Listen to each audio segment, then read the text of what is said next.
Assalamualaikum warahmatullahi wabarakatuh. Perkenalkan, nama saya Dimas Renaldi.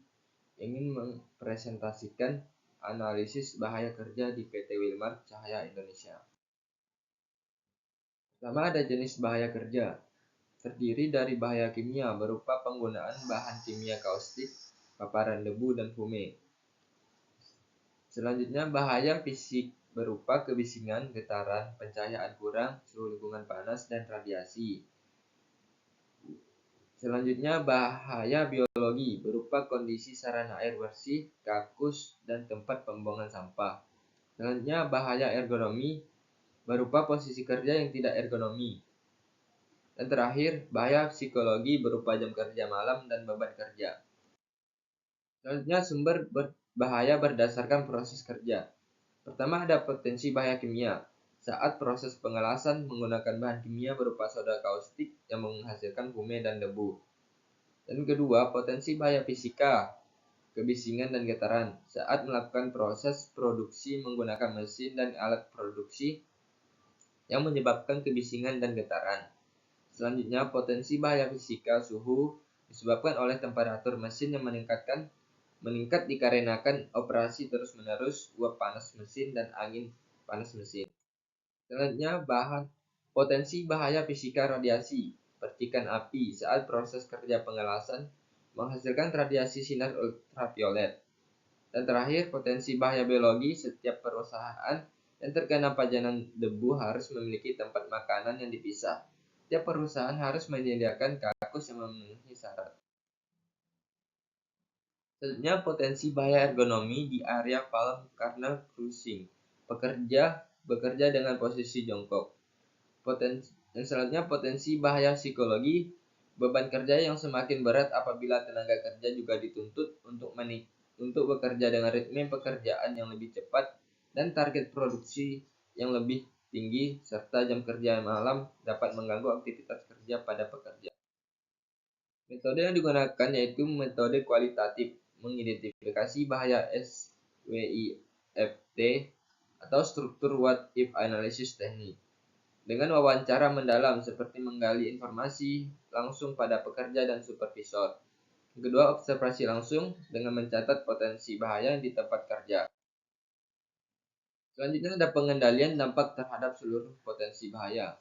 Pengendalian dampak potensi bahaya kimia soda kaustik dilakukan dengan pengendalian administratif dan penggunaan alat pelindung diri. Pengendalian administratif berupa pendidikan atau pelatihan yaitu instruksi kerja berupa bekerja hati-hati saat bekerja dengan bahan kimia soda kaustik dan arahan tentang penggunaan alat pelindung diri. Safety talk 3 kali dalam seminggu, pemasangan tanda bahaya dan pengurangan pajanan bahan kimia di area kerja. Penggunaan alat pelindung diri berupa baju kerja, masker kerja, dan sarung tangan karet. Selanjutnya, pengendalian dampak potensi bahaya kimia debu. Pengendalian terhadap pajanan debu telah dilakukan dengan pengendalian administratif dan penggunaan alat pelindung diri. Pengendalian administratif berupa pendidikan atau pelatihan yaitu instruksi kerja berupa arahan tentang penggunaan alat pelindung diri safety talk 3 kali dalam seminggu, pembersihan lingkungan kerja, dan penggunaan alat pelindung diri berupa masker. Pengendalian dampak potensi bahaya kimia fume. Pengendalian terhadap fume telah dilakukan dengan pengendalian administratif dan penggunaan alat pelindung diri.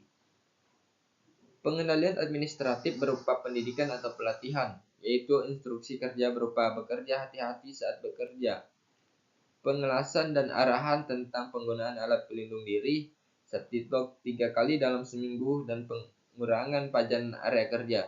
Penggunaan alat pelindung diri berupa welding mask dan welding gloves. Selanjutnya, pengendalian dampak potensi bahaya fisikal kebisingan. Pengendalian terhadap kebisingan telah dilakukan dengan pengendalian administratif dan penggunaan alat pelindung diri. Pengendalian administratif berupa pendidikan atau pelatihan, yaitu dengan instruksi kerja berupa arahan tentang penggunaan alat pelindung diri, safety talk 3 kali dalam seminggu, dan pengurangan pajanan kerja. Penggunaan alat pelindung diri berupa earplug dan earmuff. Pengendalian dampak potensi bahaya fisika getaran. Pengendalian terhadap getaran telah dilakukan dengan pengendalian administratif dan penggunaan alat pelindung diri. Pengendalian administratif berupa pendidikan atau pelatihan, yaitu instruksi kerja berupa bekerja hati-hati saat bekerja dan arahan tentang penggunaan alat pelindung diri. Safety talk 3 kali dalam seminggu dan pengurangan pajanan getaran di area kerja. Penggunaan alat pelindung diri berupa sarung tangan.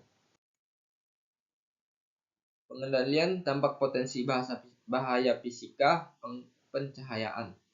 Pengendalian terhadap pencahayaan telah dilakukan dengan menambah penerangan khusus di area kerja. Penambahan penerangan dapat membantu mengurangi efek buruk yang ditimbulkan oleh penerangan yang kurang. Selanjutnya, pengendalian dampak potensi bahaya fisika suhu lingkungan.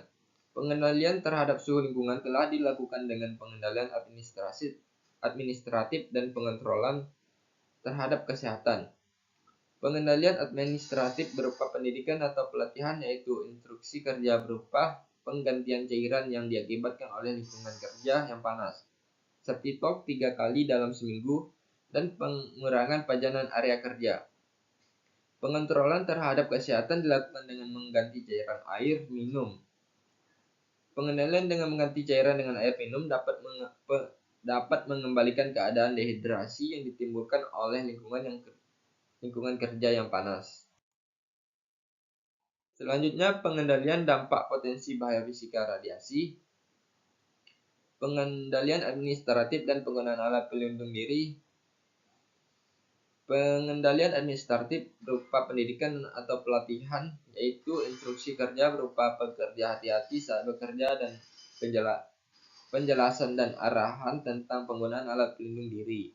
Safety talk 3 kali dalam seminggu dan pengurangan pajanan area.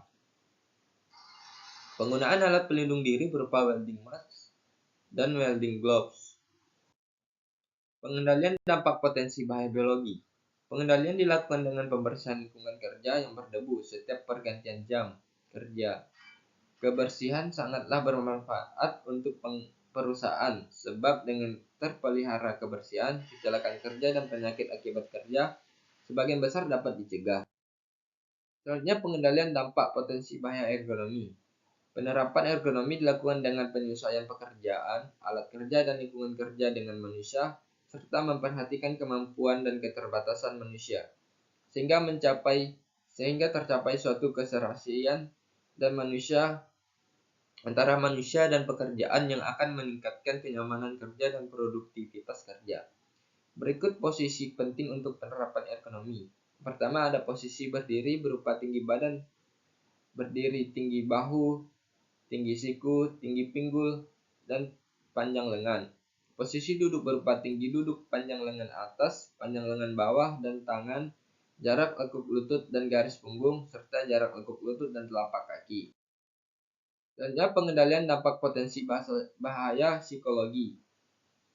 Pengendalian terhadap psikologi tenaga kerja. Perusahaan telah berusaha memperbaiki lingkungan kerja dan memberikan cuti kerja kepada tenaga kerja. Rasa aman, nyaman, dan sejahtera dalam bekerja yang didapatkan oleh tenaga kerja.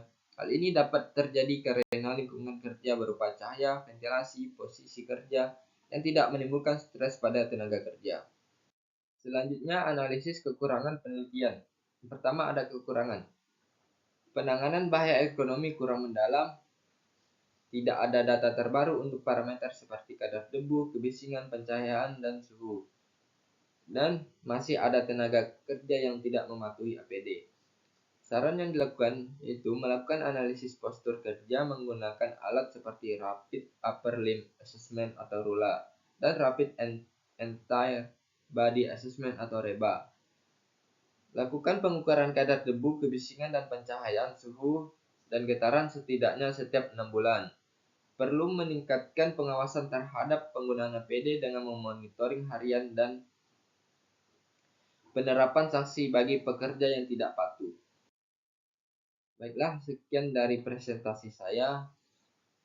Mohon maaf apabila ada kesalahan kata yang saya ucapkan. Dan saya ucapkan terima kasih. Wassalamualaikum warahmatullahi wabarakatuh.